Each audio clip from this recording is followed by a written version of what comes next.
The coronavirus has a daunting effect on the entertainment industry. Greyhound, the Tom Hanks-centered World War II film, gets a trailer release on the internet.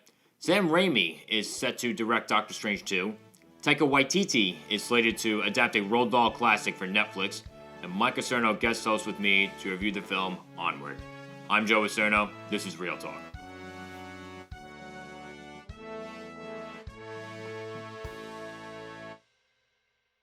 So to start things off, I'm going to talk about a really bright note here, and I'm going to start off by talking about the coronavirus and the effect it's had on the entertainment industry. Now, there isn't anyone, of course, who hasn't been hearing about this quote-unquote epidemic because it's all we've been hearing about in the news. Now, just for an idea on the effect that it's been having on the motion picture business, the South by Southwest Film Festival was canceled, which is a very, very well-known film festival, considered one of the biggest ones on the film festival circuit, and the real icing on the cake with that one was the fact that that film festival wasn't insured, so they canceled it without insurance, and now they just don't seem to be covered for what seems to be a move made purely out of hysteria. Now, of course, other than that, the next James Bond film, No Time to Die, which was set to be released in a month, got pushed back to November because of concerns with the coronavirus.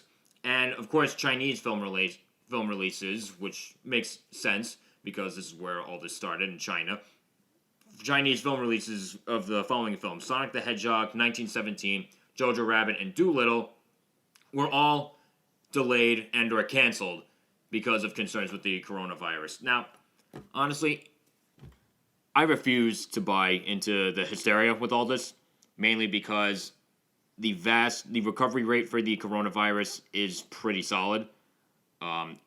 There's an article from health.com, which basically, and I'm quoting from this website, in a new Viewpoint article published February 24th in the Journal of American Medical Association, authors looked at case records of 72,314 patients, 44,672 of which were confirmed as having COVID-19.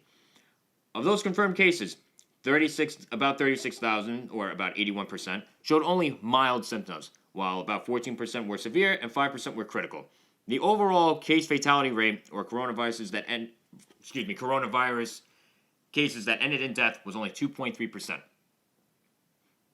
2.3. The flu kills more people per year than the coronavirus has. Now, of course, does the coronavirus have a more daunting record as far as how fast it's actually spreading? Yeah, and I can understand the concern, at least on that front, as far as quarantining people to get it more under control to stop it from spreading. But the hysteria that's been associated with this is just absolutely ridiculous. Again, it's not just in the entertainment industry too. Like, you have people who are selling tiny hand sanitizer bottles for about $35 a piece. The ones that you put on, your briefcase, or in your briefcase, or, you hang on to your backpack, $35 a piece, because people are that hysterical right now that they're willing to pay for something like that. Pay $35 for something like that. And this is absolutely ridiculous. At the end of the day, if you just have good habits, then you're going to be fine. I can at least say on my end that every time I come in from outside, from the public, I just wash my hands and face real quick. That's it. You'll be fine if you do that. Even with, hand sanitizer, if you overdouse yourself constantly with hand sanitizer, if you've done that before this whole, again, quote-unquote epidemic, then you're hurting yourself. Because if you don't expose your body to that kind of germs, at least, building up to all this, your immune system doesn't get a chance to develop. So the second you get hit with something like this, you're worse off. So honestly, just keep washing your hands and you'll be fine. Honestly, just stop buying into the hysteria. You have people emptying all the shelves in the supermarkets for water. Wait, what? Is the water gonna stop running because of the coronavirus? No. Again, hand soap and stuff like that. All these cleaning materials are disappearing from the shelves because people are panicking so much. Were you not washing your hands? Were you not cleaning what needed to be cleaned before all this happened? So honestly, this says a lot about people and what happens when you just install just a bit of hysteria into their everyday lives. Honestly, just don't buy into all this, okay? again, I'm not saying like not to take any precautions or anything like that, but like I said, you take precautions, but by just developing good habits. That's how you do it. So honestly, like I said, I refuse to buy into this hysteria, and I hope that a lot of people follow because, again, this isn't the only industry that's been affected. Like, the stock market's, of course, been going up and down, even though it seems to rebounded quite quickly as it's been doing. So, honestly, just wash your hands and you'll be fine. So I think the entertainment industry's reactions to all this is a bit ridiculous. But again, I know they got to look out for the pockets and whatnot. There are certain box office return concerns because people are scared of everything. They're worried about like how it might impact people going to the movies. But at the end of the day, just wash your fucking hands. That's all there is to it. Just have good habits and you'll be fine. All right, so moving forward onto a brighter topic before I get just a bit too cranky. Greyhound just got a trailer released on the internet, and the film follows a newly established or promoted Navy captain, and he must lead and navigate 37 ships during World War II across the Atlantic Ocean to join other Allied forces in Britain, and they are constantly badgered by Nazi Wolf submarine U-boats.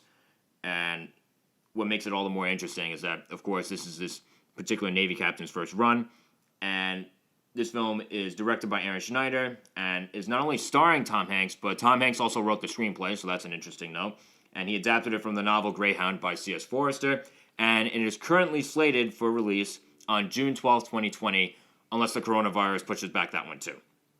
Now, of course, anything related to Tom Hanks usually is a good note. Tom Hanks, at least he's easily my favorite actor working today. I love Tom Hanks so much. He's one of those actors where I will consider seeing a movie just because he's in it.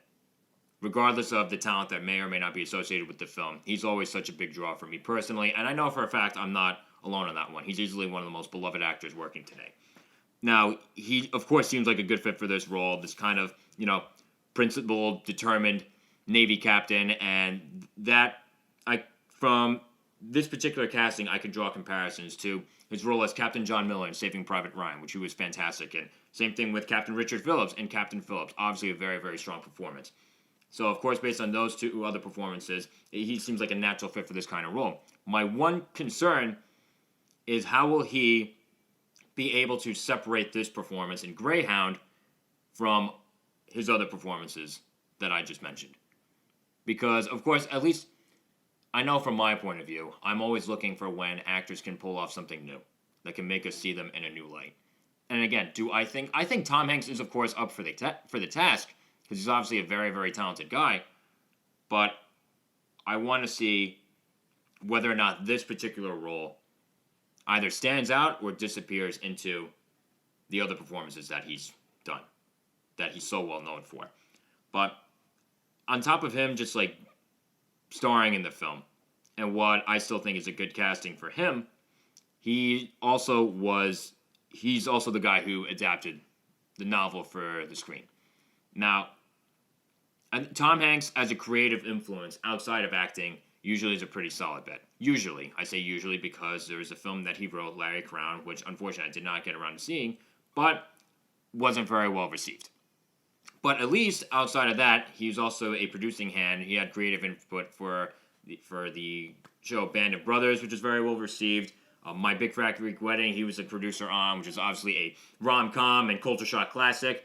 I want to see, again, like Tom Hanks just be a solid creative input outside of acting. I like it when actors are able to just contribute more to a film than just acting.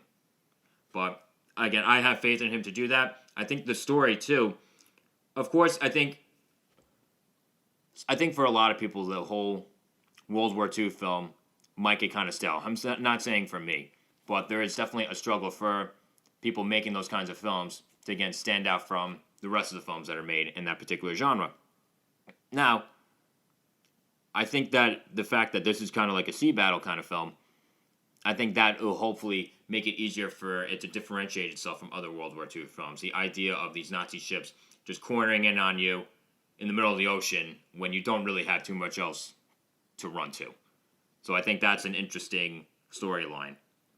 But again, we'll see what happens as far as how the story is actually adapted. I think on a technical front, the film looks pretty impressive.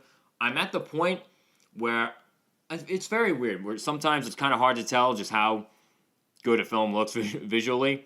Then you watch it a few more times, and you're either like, "Oh wow, this really does look good. This still holds up," or you're like, I don't know, this might look a little cheesy. Like I'm kind of scared of it dipping into Red Tails territory as far as that. But no, I think if Tom Hanks of all people, if he's one to get involved with the project, I would assume that he would be associated with something of like a higher, prestige and craftsmanship level.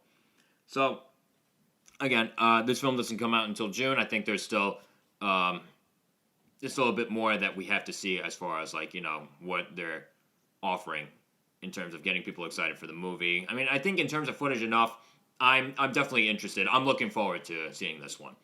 But again, I could be totally wrong in my instincts. But again, we'll see what happens during the summer. All right, so moving forward, Sam Raimi of the original Spider-Man trilogy fame is set to direct Doctor Strange 2. Now, of course, Doctor Strange 2 is at the moment reported on IMDb to also be a horror film. Now, I think the MCU taking a step into horror is a very, very interesting idea.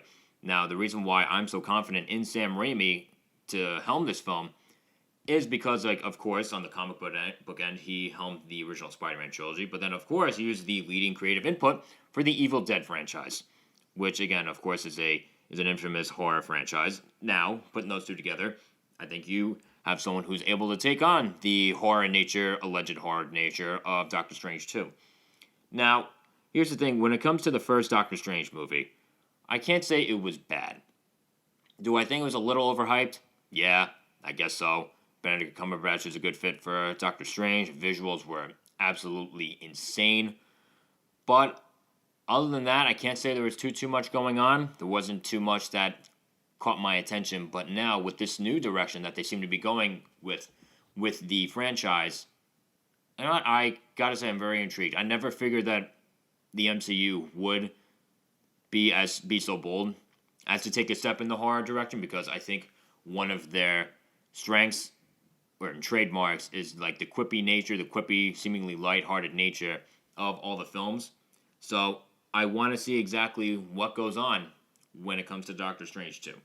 So, and again, I think Sam Raimi being added to helm this particular film is a solid choice. I think this just further strengthens the horror ties that this upcoming film allegedly has. It's not directed until May 7th, 2020. Or excuse me, it's not slated for release until May 7th, 2021. So again, I'm sure a lot could change. Hell, Sam Raimi could even get fired, because apparently Scott Derrickson left pretty late into the production of the film. Rachel McAdams backed out as well. So I know a lot of Marvel fans seem to be freaking out because they're adding Sam Raimi in at what seems to be a last-minute addition. That because you look at what happened with Solo, a Star Wars movie, or a Star Wars story, and the guys who did 21 Jump Street were originally helming the film. Then with about 2 weeks left, they got fired, and Ron Howard came on, and that movie didn't end up too good, at least in my opinion. So, again, I thought the reason that the MCU fans would be freaking out about Sam Raimi coming this late into the project was because of what happened with Spider-Man 3. But I think, honestly, Doctor Strange 2 will be fine as long as Sam Raimi doesn't have Benedict Cumberbatch just pelvic thrusting and just dancing like a douchebag in the middle of space. So we'll see what happens as far as that one. As of now, I'm confident in Doctor Strange 2. So, moving forward yet again, Taika Waititi is set to make not one, but 2 animated series based on Charlie and the Chocolate Factory for Netflix by Roald Dahl. Now, when I read this, I was so fucking happy. Because, honestly, Roald Dahl was easily one of my favorite authors from when I was younger. I loved Charlie and the Chocolate Factory, Fantastic Mr. Fox, The Witches, they're all classics. I remember, of course, watching all those movies. I think The Witches was a bit further back. I think I watched that one way back in elementary school. But, of course, Charlie and the Chocolate Factory got 2 movies alone. One, obviously, much, much better than the other. But now, since I mentioned multiple animated series, one you have based on the characters and the world of the original novel. I guess they're just going to expand a lot on the lore And I wonder exactly how that's going to go. Is it all going to feel like that is stretched too thin? And then on the other animated series, it's going to be kind of like, I guess an origin story of the Oompa Loompas. The singing, dancing people. I don't need to tell you what the Oompa Loompas are. If you don't know what they are, then that says a lot more about you than it does about me. So, now, again, I have this similar concern for that one. Like, is this kind of stretching things out a bit too thin? But again, given the talent that Taika Waititi has as a storyteller, as a filmmaker, I have the utmost confidence in this. He's currently set to direct, write, and executive produce. Now, what I think would make this even better is if he got casted as Willy Wonka himself. I think he'd be such a great fit to play Willy Wonka. Because then, of course, I don't know if he live up to Gene Wilder. That's obviously an iconic portrayal. But he definitely surpassed Johnny Depp, which came off as Jeffrey Epstein before Jeffrey Epstein, if I'm being honest. So now I think the people, of course, behind Netflix seem to be very enthusiastic about him being tapped to lead the creative charge on this particular project. And I quote, "Finding the right creative partner to bring Willy Wonka, Charlie, and the Oompa Loompas to life in animation was a daunting task until Taika walked into the room." This is a quote from Melissa Cobb, Netflix Vice President of Original Animation. She continued to say, "Then it was really obvious. If Dahl had created a character of a filmmaker to adapt his work, I'm pretty sure that he would have created Taika." This is a report from IGN.com. So honestly, I cannot wait. I'm so annoyed that they don't have a release date for this yet, because I know for a fact that as soon as they get a release date, I'm marking my calendar, and I am watching this opening day, or I guess opening streaming premiere, whatever the terminology is for online streams. So I'm so super, super excited for this. Coming off of Jojo Rabbit, coming off of Thor Ragnarok, he's a perfect choice to do something like this. All right, so to cap off the show, I am joined by Mike Acierno to review Onward with me. Now, you may have noticed similar last names. How are we related again? I don't know. You don't know? Then you told me to come on. Yeah, I kind of just pulled you off the street. I'm like, you look like you need something to do. You said, hey, look, you look like a dirty old homeless man, so you probably need money. I'll give you money if you come on my show. Yeah, well, plot twist, I'm not paying him. So, I'm still expecting a casting couch somewhere. So, Onward is the newest film from Pixar. It's set in a fantasy version of modern society, and it follows two elf brothers who perform a, I guess, kind of shaky resurrection spell of their long lost father, and by, I guess long lost is a weird way to say it. Dead. Long lost dead. Most people say dead. Yeah, like most my great grandpa's been long lost for like a century. Yeah. So one of these days we'll find him again. Yeah. Just forgot what cemetery. Anyway, so it follows two elf brothers. They try to perform a spell to bring back their father for one day, but they're shaky in how they do it, so they only bring back the bottom half of the father's body. That's the fun half, though. Yeah, that's depending on who you ask. So how do you think the two brothers got there? Well, maybe not to the sons, but definitely not to the sons. The mom's probably like, "Whoa, let's not be hasty, boys." So it follows two. Oh my God, Mike, you're screwing me up here. Two brothers, and they try to find a mystical gem in order to complete the spell to bring back the rest of their father, but they have to do it before the sun sets on the next day. Because that's when the spell wears off. Yes, that's when the spell wears off. So, Mike, your thoughts on this movie?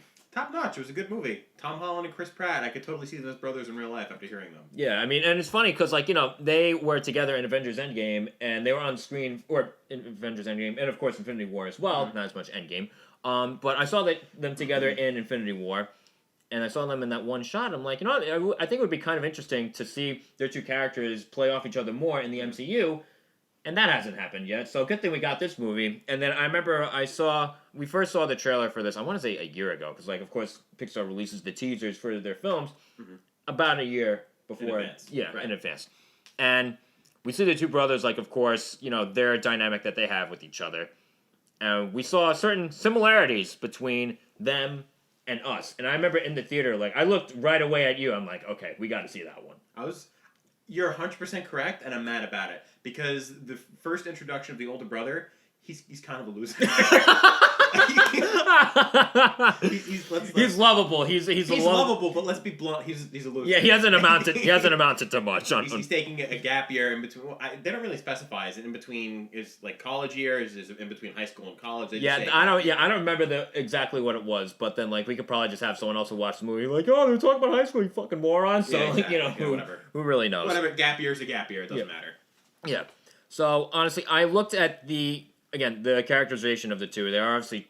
Ian's the younger brother. He's more shy. He's more nervous to do certain things. High strung. Yeah, definitely more high strung. Whereas Barley is like like I said, this lazy I don't know if lazy. See, I don't see lazy. He's goofy. Yeah, he's very goofy, very easygoing. But at the same time, he's very confident. He's very he's kind of a daredevil himself too. What he's confident about, I have no idea because he doesn't really do many things right for a pretty decent chunk of the movie. Yeah, I mean, they do kind of say in the movie, and once they explain, I'm like, oh, okay, that's kind of why. Yeah, I was wrong. He's. Whatever, you keep talking. Yeah. It's fine. So, like I said, the similarities between the two brothers, like, throughout this entire film, like, I kept looking at you, I'm like, okay, is he seeing the same things that I'm seeing? I was seeing the same things you were seeing, and I felt you looking at me, but because I felt like the older brother, I was too ashamed to look back. I mean, honestly, I wouldn't bash Barley's the older brother. I wouldn't bash him too much because, at least in my opinion, he's the best part of this entire movie. He's funny. He's the funniest guy throughout, and he ends up being so much more than just like the goofy comic relief. And I don't want to say why exactly because I don't want to spoil. And you know about my, tendency to spoil things? No, my tendency to get things spoiled for me. Oh, yeah. My favorite Avenger. I will not stop saying how I got my favorite Avenger's death spoiled for me until justice has been brought to that guy. Anyway, so, no, Barley ends up being so much more than just a goofy comic relief. And he ends up being, honestly, kind of the heart of the movie, too, if you really think about it. Like, it's not just the dynamic between the brothers or the brothers wanting their father. Yeah, it's weird because the younger one is clearly the main character. Yeah. But the older one brings, I think, more to the table. Yeah, he brings, They're both necessary to be there. Yeah. They're absolutely necessary. Well, that's the plot. It's the brothers. Yeah. But no, I absolutely agree that Barley brings more to the table. And I think that's further elevated by the voice performances from both Tom Holland as Ian, he's a younger brother, and Chris Pratt as Barley, the older brother. Now, it's interesting with Chris Pratt because a lot of the other reviews I've been watching said that, like, okay, the best voice performance that stands out is Octavia Spencer as the Manticore. But honestly, I as good as she was, I think Chris Pratt, and Tom Holland too, but I think Chris Pratt more so steals the show. I think this was a perfect casting for him. Yeah, I agree. I mean, I had no idea that Octavia Spencer was the Manticore. Yeah. She was the voice. I'm like, who's that voice? I know that voice, but I couldn't place it. No, she was good. It was a solid set of performances all around. Yeah. There were, in terms of comparing it to other Pixar films, because of course when you hear about Pixar movies, there's a certain amount of prestige that you expect going into this. Mm-hmm. And I'm not saying that this totally suffers in comparison to other movies, but there's certain things that I'm like, okay, I was expecting a little more in this department, but it didn't. But it's still fine. It's still okay. Like I need an example though. Okay, like for example, the opening, like I guess like the whole first act. I don't know if it'll say like the whole first act, but kind of just setting things up. There is a certain wit that I feel like is in other Pixar movies that I didn't capture as much here. Again, not that like it does a bad job setting things up, but I'm just like, okay, there's like a certain freshness that I feel like was in like the rest of Pixar movies that I didn't necessarily get from this one, at least in the opening, at least in Act 1. Like the opening and like setting everything up. But once they start they start going on their quests, then things start to pick up much, much more. See, I kind of need like a Pixar film to contrast that with. So like if something's lacking in Onward that you found in another movie, then what was the other movie? Okay, then like off the top of my head, The Incredibles. The entire opening sequence of like establishing Mr. Incredible as this like badass superhero, and I just felt like it was just there's something very snappy about it, and like how do I put this? Like I said, there was just something like just very quippy and witty about it, and it just made it that much more enticing to me. And again, like I said, not that Onward does a bad job of setting things up. Mm-hmm. It's just like when I look at other Pixar films, such as like The Incredibles, then I feel like the setup isn't as good. Okay, that makes more sense because when you first start with the Incredibles, they have the whole backstory. Like the intro to Incredibles is the backstory of the heroes themselves. Yeah, and then of course on top of of course after when superheroes are outlawed, you have Bob's life as a normal guy, and then and then the contrast there, So, exactly, yeah. So, but so that's the comparison that I mean. And again, we could probably go further down the line. Like, just look at the opening sequence for Up Alone. So the saddest 10 minutes. Oh yeah, the part where that makes you lose the will to live. That one. Yeah. I mean, there's an opening to Up, but yeah, the wife dies. Yeah. Spoiler alert if you haven't seen that movie. No, first of all, they live their life together, and it's sweet and it's beautiful, and then she croaks. Even them living their life together is not all that sweet. There's the one really depressing part. Oh yeah, I mean, honestly, Up is over 10 years old. We could say that when they can't have kids. Oh yeah, that was it. Yeah. Oh yeah, the movie's 10 years. Why do I feel like they came out last year? Because I don't know, it still feels like a very new movie. It's it's funny that you mentioned that. But there's that, and then again, this is really getting nitpicky here. Like the musical score for at least all the other Pixar movies. Like think about it, The Incredibles, Finding Nemo, right. Monsters Inc., Toy Story, Up, Ratatouille, even. Those musical scores are all fantastic. I'll give you that. At one point in the movie, because that's actually something that I try to listen for, what? Because I'm normally singing a song that I heard in the movie afterward. Yeah. You probably know that because I'm really annoying about it. I didn't do that with this one because there really wasn't any musical number to write home about. Yeah, and again, the score, I guess it did what it had to do, and not much else. It just didn't stand out so much. And again, I don't know if that's just because of the music itself, because you had one of the composers. I guess it's two brothers, Jeff and Michael Dana. Michael Dana won the Academy Award for Best Original Score for Life of Pi, so it's not like he doesn't have any kind of talent behind him. But he won his Oscar. He doesn't give a shit Yeah, anymore. he just he's just like, you know what, I peaked and that's it. I have bragging rights for the rest of my life. Yeah, he just wants a check now. It doesn't matter. Yeah, but no, I don't know if it's that the music itself just didn't stand out because of the music, or if they just didn't let the music do its thing. Like they didn't amp it up a little bit more when they had to. But even then, I feel like the music made its presence throughout, and it wasn't bad. I mean, you noticed it was there. It's like elevator music. Yeah. It was there, but it was background. Nothing to really write home about. You're not going to go humming elevator music later. Mm-hmm. You're not going to download elevator music on your iPod. I mean, it's not available yet. Elevator music? Yeah. Is it available yet? Would it be unprofessional if I check it out right here? You talk, I'll check it out. Yeah. Excuse me. Okay. So you know what? So while Mike checks that out, one of the things, if you could multitask too, Yeah, sure. the animation. I'm a talented guy. Yeah. And modest too. The animation, of course, is absolutely spectacular. Yes. That you can't not have a Pixar movie with terrific animation, and even the path that the storytelling takes. Because when it comes to the original premise for this film, okay, these two brothers going to find their dad essentially, and I'm thinking to myself okay, are they gonna go the conventional route of the younger brother finally getting to meet his dad? And again, I don't want to say exactly what happens, but they don't go the route you would expect from them. Exactly. And it ends up being very, very powerful. Okay, I gotta interrupt you because they do have several albums titled elevator music. So the first one was actual songs that happened to be played in elevators. Okay. So how much is that? I'm curious.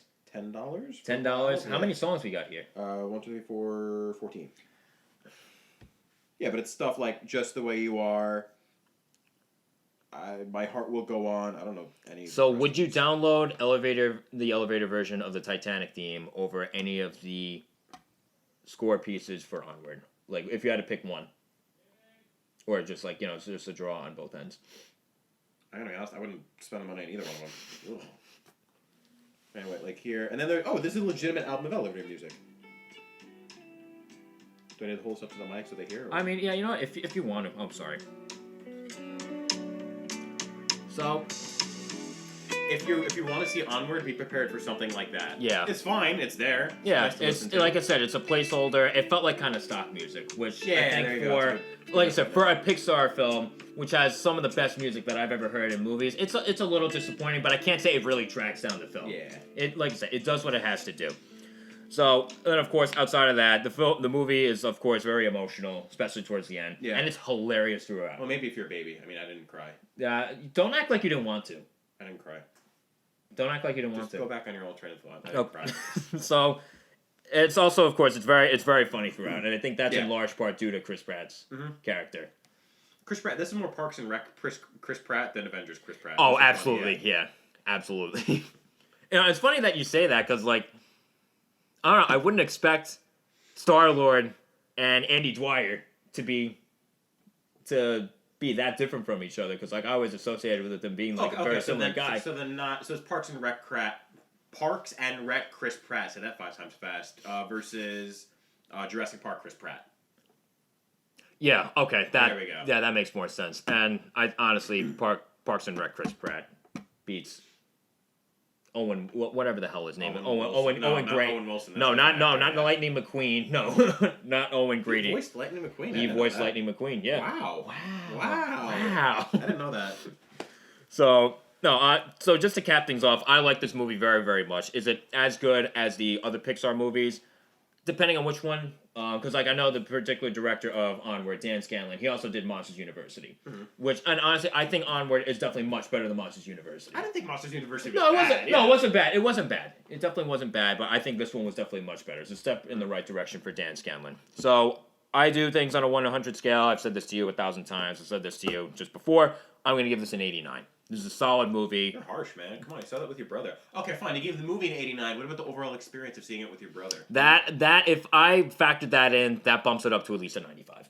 To at least a 95 or a 95? At least a 95. Okay, so like if you had to do between 95 and 100, what would that be? Like I want to say like a 97 and 2/3. Is that? It's got to be 100. That's the only right answer. Did you say 97 and a half? I said 97 and 2/3, Michael. What a nitpicky piece of shit you are. Oh, I give this 100 because I saw it with my little brother, and it was a good experience.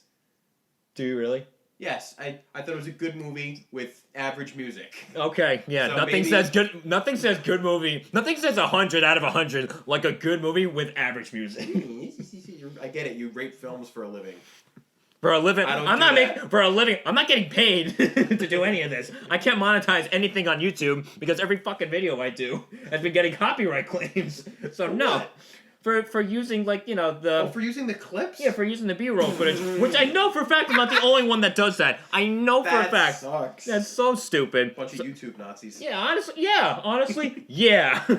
This is turning dangerously close to a rant. This is Ed from going really, really off topic. So again, 89 from me. I guess like 150 from you. No, I said 100. You're not that good of a brother. Goddamn. Okay, all right. So on that note, before I go to cry, why'd you look at the paper and say it's going off the rails? Nothing that we've said is on this paper.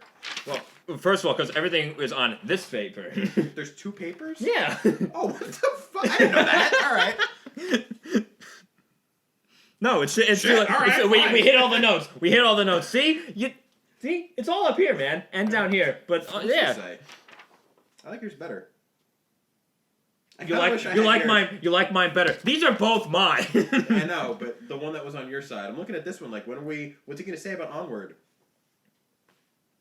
All right. Yeah, so, yeah, on that note, while Mike processes that, Mike, I'd like to thank you so much for coming on board to do this. Bring it in, little yeah, brother. You know what? Yeah, Come why here. not? Oh my god. For everyone still listening, don't forget to like, follow, subscribe onto YouTube, search on Spotify. I'd like to get onto Apple Podcasts sooner rather than later. It's been on the back of my mind for a while, just hasn't gotten around to happening. So on top of that, on that note, thank you. Thank you. Yeah, thank you. Thank you. Are we blow kisses or? Yeah. This has been Real Talk. I'm Joe Acierno.